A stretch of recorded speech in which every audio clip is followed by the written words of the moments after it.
ଜାଣିନଥିଲି ମୁଁ ଏତେ ଜଲ୍ଦି ମୋ ପରିବାରକୁ ଛାଡ଼ିକି ପଳେଇବି ବହୁତ ଦୂରକୁ। ବହୁତ ଚେଷ୍ଟା କରିଥିଲି କିନ୍ତୁ ହେଲାନି, କାରଣ ଏଠି ବଞ୍ଚିବା ପାଇଁ ହେଲେ ଆପଣଙ୍କ ପାଖରେ ସବୁ ପ୍ରକାର ଜିନିଷର ସପୋର୍ଟ ଦରକାର। ଯାହା ନାହିଁ ନା ମୋ ପରିବାରର ସମ୍ଭବ ଅଛି ଯେ ସେମାନେ ତାକୁ ସହିପାରି ମୋତେ ପୁନର୍ବାର ଜନ୍ମ ଦେଇପାରିଥାନ୍ତେ। ନୂତନ ଜନ୍ମ ହେଇପାରିଲାନି। କାଲି ଏକ ଭିଡ଼ିଓ ଛାଡ଼ିଥିଲି ଯେ ସତ୍ୟ ମୁଁ ଜାଣିପାରିଲି ବାପା ମାଆଙ୍କ କଥା ମାନିବା ଦରକାର। ସତରେ ମୁଁ ବହୁତ ବଡ଼ ଭୁଲ କରିଛି। ପ୍ରଥମ ଭୁଲ ମୋର ମୋ ଜୀବନର ମୁଁ ହିଁ ଭୁଲ କରିଛି। ମୋ ବାପା ମାଆଙ୍କର ଓ ଗୁରୁଜନଙ୍କ କଥା ମୁଁ ମାନିନଥିଲି। ସମସ୍ତେ ବୁଝାନ୍ତି, ବୁଝେନି। ନ ବୁଝିଲା ପରେ ମୋର ଆଜି ଶେଷ ସମୟ ଆସିଯାଇଛି ଏବଂ ସବୁଠାରୁ କୁକର୍ମ ଯେଉଁଟା ଆତ୍ମହତ୍ୟା ମୁଁ ଆଜି କରିବାକୁ ଯାଉଛି। ସେଥିପାଇଁ ସମସ୍ତଙ୍କ ପାଖରେ ମୁଁ ଦୁଃଖିତ ଏବଂ କ୍ଷମା ପ୍ରାର୍ଥନା କରୁଛି। ମହାପ୍ରଭୁ ଜଗନ୍ନାଥଙ୍କ ପାଖରେ ପ୍ରାର୍ଥନା କରୁଛି, ପ୍ରଭୁ ମୋତେ କ୍ଷମା କରିଦିଅନ୍ତୁ। ମୁଁ ଆଉ ପାରୁନି ପ୍ରଭୁ। ତେଣୁ ମୃତ୍ୟୁ ପୂର୍ବରୁ ମୁଁ କିଛି ଜିନିଷ ଆପଣଙ୍କୁ କହିବା ପାଇଁ ଚାହୁଁଛି। ଯେତେବେଳେ ପାଠ ମୋର ସଠିକ୍ ରୂପେ ହେଲାନି, ମୋ ବାପା ମାଆ ମୋତେ ଏବଂ ମୋ ମାମୁଁଙ୍କର ଜଣେ ବନ୍ଧୁଙ୍କ ସହଯୋଗରେ ପଠାଇ ଦେଇଥିଲେ ବାହାର ରାଜ୍ୟ ଆନ୍ଧ୍ରପ୍ରଦେଶରେ କାମ କରିବା ପାଇଁ। ଏବଂ ମୁଁ ସେଠାରେ କାମ କରିକି ଗୋଟିଏ ଜିନିଷ ଶିଖିଥିଲି, ଭାଷାଟି ଆନ୍ଧ୍ରର ତେଲୁଗୁ ଲାଙ୍ଗୁଏଜ୍ଟି ମୁଁ ଶିଖିଥିଲି। ଏବଂ 7, 8, 9 3 ବର୍ଷ କାମ କଲା ପରେ ମୁଁ ଆସିଯାଇଥିଲି 2010 ମସିହାରେ ଭୁବନେଶ୍ୱର ଛୋଟ କମ୍ପାନୀରେ କାମ କରିବା ସମୟରେ ମୋର ଭେଟ ହୋଇଥିଲା ଆନ୍ଧ୍ରପ୍ରଦେଶ ଭୀମାବରମର ଭି କୃଷ୍ଣମ ରାଜୁ ସାର୍ଙ୍କ ସହିତ। ଦିନେ ସେ ସକାଳେ ମର୍ଣ୍ଣିଂ ୱାକ୍ରେ ଆସିଲା ସମୟରେ ଏମ୍ସ ପାଖାପାଖି ଏକ ଅଞ୍ଚଳରେ ମୋର ଭେଟ ହୋଇଥିଲା ଏବଂ ସେ ଜଷ୍ଟ ମୋ ସହିତ ତେଲୁଗୁରେ କଥା ହେଲେ, ତାଙ୍କୁ ବହୁତ ଭଲ ଲାଗିଥିଲା। ଏବଂ ସେ ସମୟରେ ଆସିଥିଲେ ଭୁବନେଶ୍ୱରରେ ନୂଆ ଜମି ଜଷ୍ଟ କିଣା ହେଉଥିଲା ତାଙ୍କର। ଏବଂ 2009, 10, 11, 12, 13, 9ର ଅଳ୍ପ କିଛି ମାସ ଥିଲା, ବୋଧେ ମାସେ କି 1.5 ମାସ ତାଙ୍କ ସହିତ ମୋର ଲାଷ୍ଟ ବେଳକୁ ଭେଟ ହୋଇଥିଲା। ଏବଂ ସେ ମୋତେ ମାସିକ 13,000 ଟଙ୍କାରେ ଚାକିରି କରିବା ପାଇଁ କହିଥିଲେ ଏବଂ ଛୋଟ ସାହାଯ୍ୟ ମଧ୍ୟ କରିବେ ବୋଲି କହିଥିଲେ ଜୀବନରେ ଆହୁରି ଅଧିକ ଉନ୍ନତି କରିବା ପାଇଁ। ଯେଉଁଟା ତାଙ୍କର ଜମିବାଡ଼ି ମ୍ୟାଟର୍ ଥିଲା, ଯେଉଁଟାକି ସେ ଓଡ଼ିଆରେ ସେଲ୍ଡେଡ଼ ହେଉଥିଲା, ସେଗୁଡ଼ିକର ତାଙ୍କୁ ମୁଁ ତେଲୁଗୁରେ ବୁଝାଉଥିଲି। ଏବଂ ମୋ ସହଯୋଗୀ ଥିଲେ 2 ଜଣ, ତାଙ୍କ ନାଁ ନେବାକୁ ଚାହୁଁନି। ସେ କାମ କରେ ଏବଂ ଜମିବାଡ଼ି ମଧ୍ୟ କିଛି ତାଙ୍କୁ ମୁଁ ଡିଲ୍ ହେବା ବେଳେ ସହଯୋଗ କରେ। ଅନେକ ପ୍ରକାର ମଧ୍ୟ ସେମାନେ ଏଠି କିଣିଲା ସମୟରେ ତାଙ୍କୁ କିଣୁଥିବା ବ୍ୟକ୍ତିମାନେ ମଧ୍ୟ ତାଙ୍କୁ ଭୁଲ ବାଟରେ କିଣେଇଛନ୍ତି, ବହୁତ ପଇସା ତାଙ୍କଠୁ ନେଇଛନ୍ତି।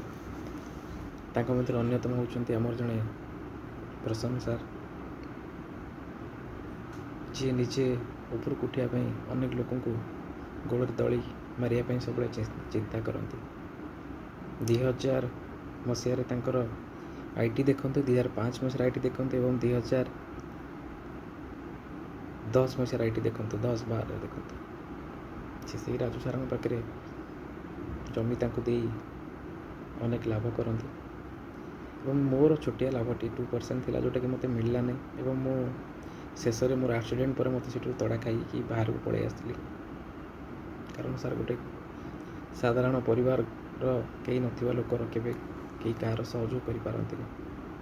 ଭୁବନେଶ୍ୱରଠାରୁ 12-13 କିଲୋମିଟର ଦୂରରେ ମୋ ଘର।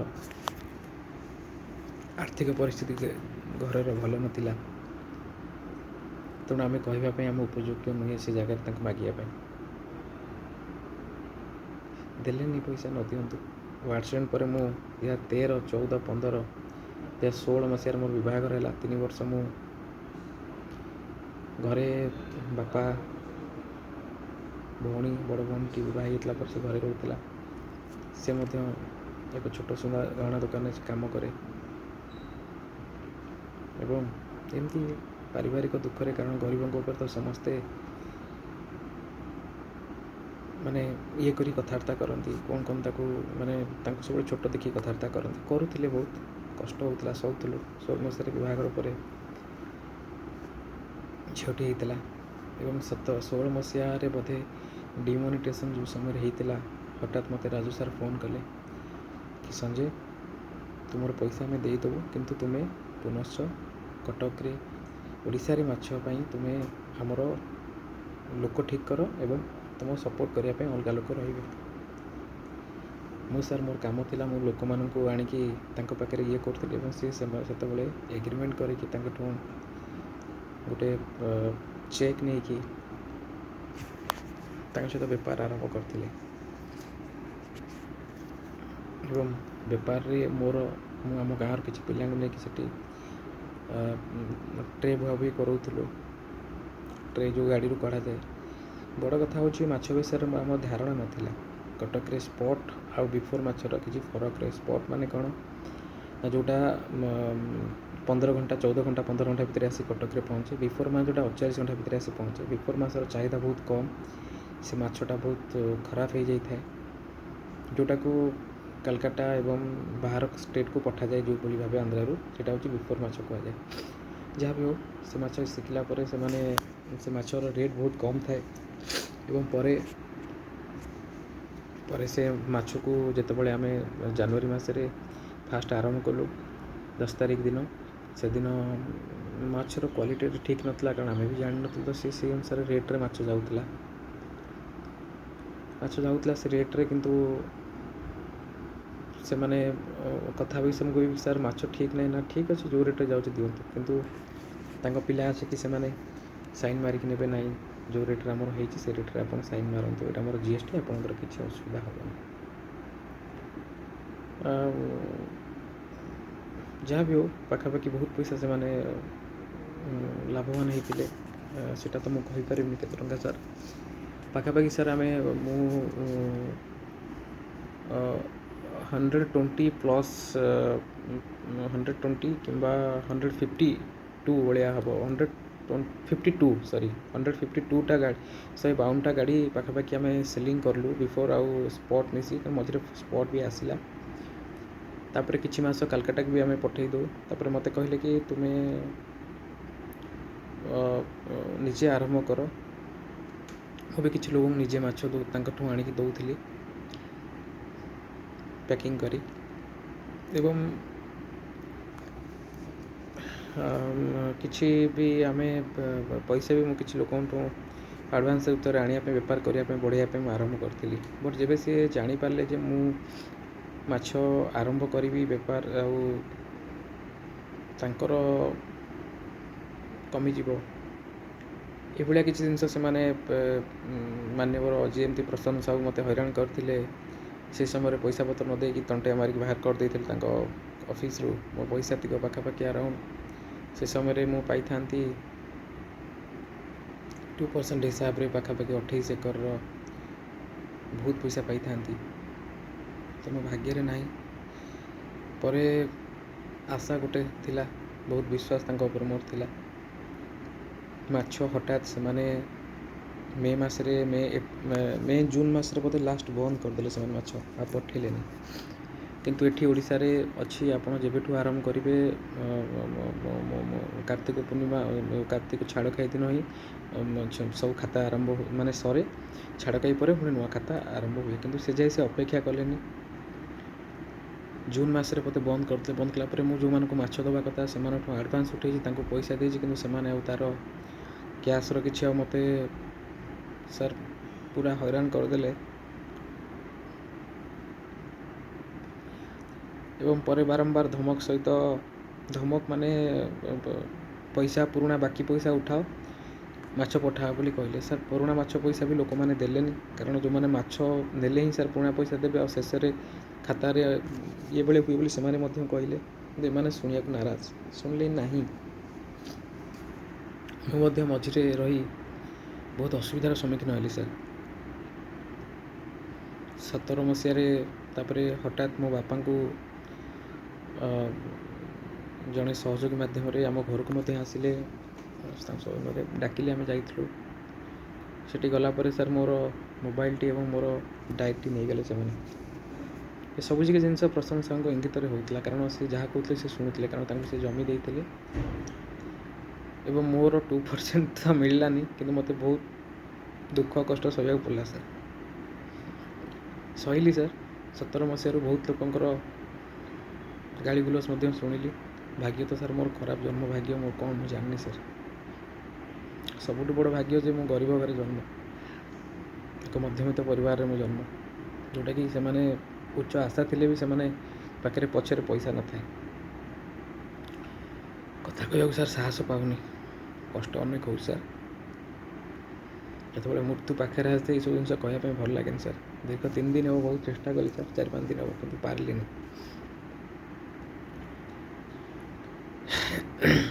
ଏବଂ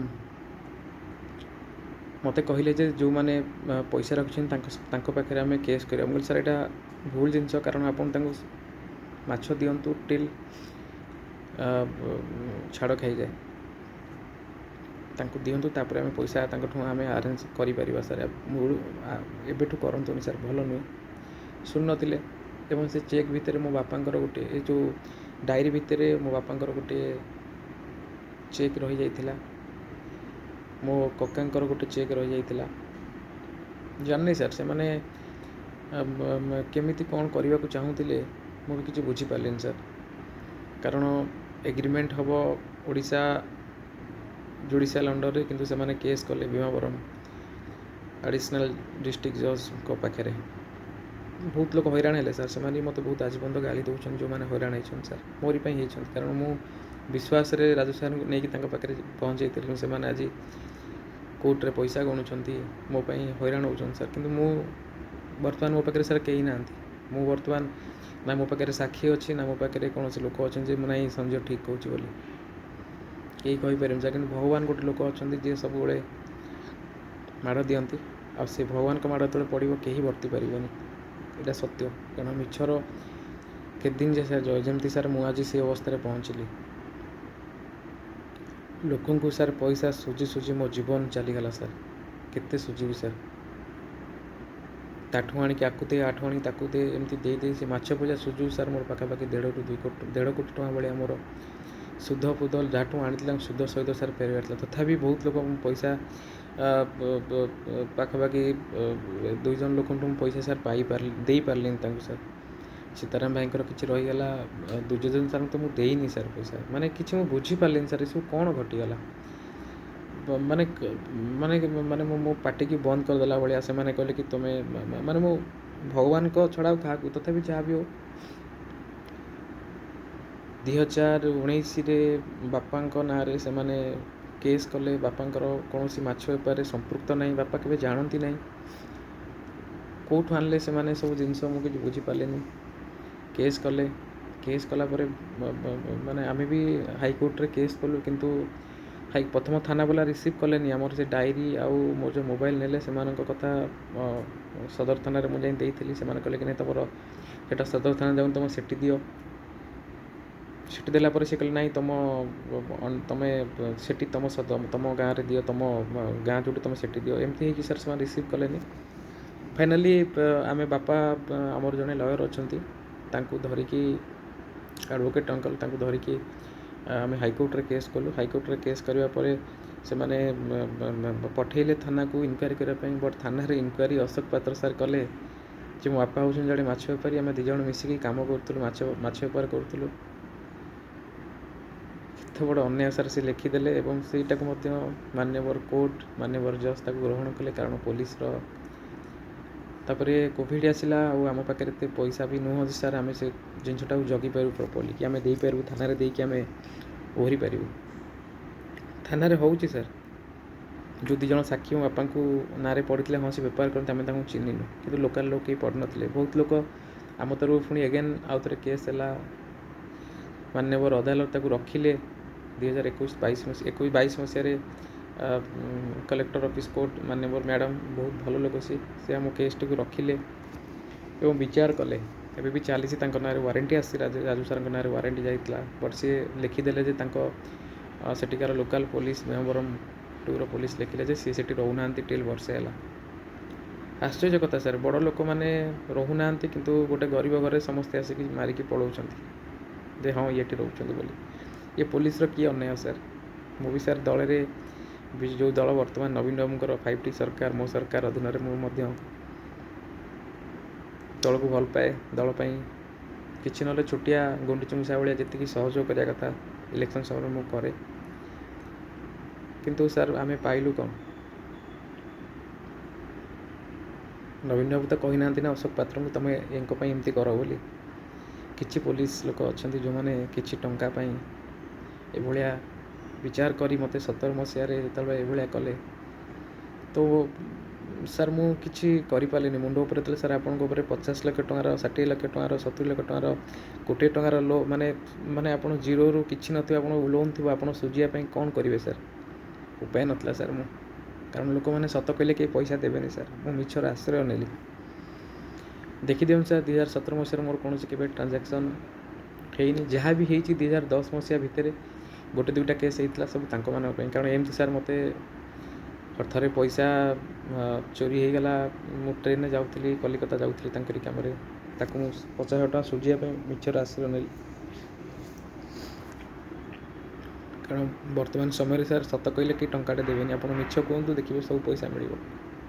ଏ ତ ଦୁନିଆ ବଦଳି ଯାଇଛି ନା ସାର୍। ଠିକ୍ ଅଛି, ସୁଝିଲି। କିଛି ଲୋକଙ୍କଠୁ ଆଣିଥିଲି, ଯେଉଁମାନଙ୍କଠୁ ତାଙ୍କଠୁ ସୁଝିଲି। ଆଉ ବି ସେ ଲୋକମାନଙ୍କ ସହିତ ମୋର କୌଣସି ସମ୍ପର୍କ ବି ରଖିନି, କାରଣ ମୁଁ ଜାଣିଲି ଯେ ମୋ ଭାଗ୍ୟ ଖରାପ ଥିଲା। ସାର୍ ମୋର ପଇସା ତ ଦେଲେନି। ଜମି ବିକା ଯେତେବେଳେ ହେଇଥିଲା, ଜମିରେ ମୁଁ କାମ କରୁଥିଲି ସେତେବେଳେ ତ ଦେଲେନି। ମାସକୁ 15,000 ଟଙ୍କା, ସେତିକିରେ ମୋର ଜୀବନଯାପନ କରେ। ବହୁତ ଚେଷ୍ଟା କଲି ମାଗିବା ପାଇଁ, କିନ୍ତୁ ଦେଲେନି। ଘରକୁ ଯାଇଥିଲି ତାଙ୍କ ପାଖକୁ ବହୁତ ଥର, ଶୁଣିଲେନି। କେବଳ ରାଜୁ ସାର୍ ବହୁତ ଭଲ ଲୋକ, କିନ୍ତୁ ପ୍ରସନ୍ନ ସାର୍ଙ୍କର ଖରାପ ଚିନ୍ତା, ଯେଉଁମାନେ ସେ ଚାହାନ୍ତିନି ଆଉ କିଏ ଉପରକୁ ଯାଆନ୍ତୁ, ସେ କାରଣରୁ ମୁଁ ଆଜି ବହୁତ ହଇରାଣରେ ପଡ଼ିଗଲି।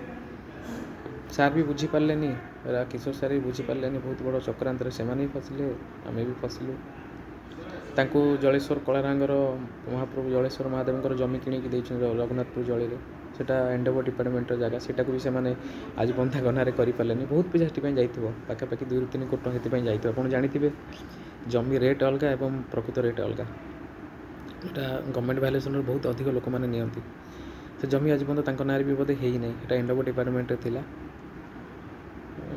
ସେଇଟାକୁ ବି ମୋ ନାଁରେ ଗୋଟେ କଲେ, SC/ST ଜମିକୁ ନେଇକି ସେ ତାଙ୍କ ନାଁରେ କରାଉଥାନ୍ତି।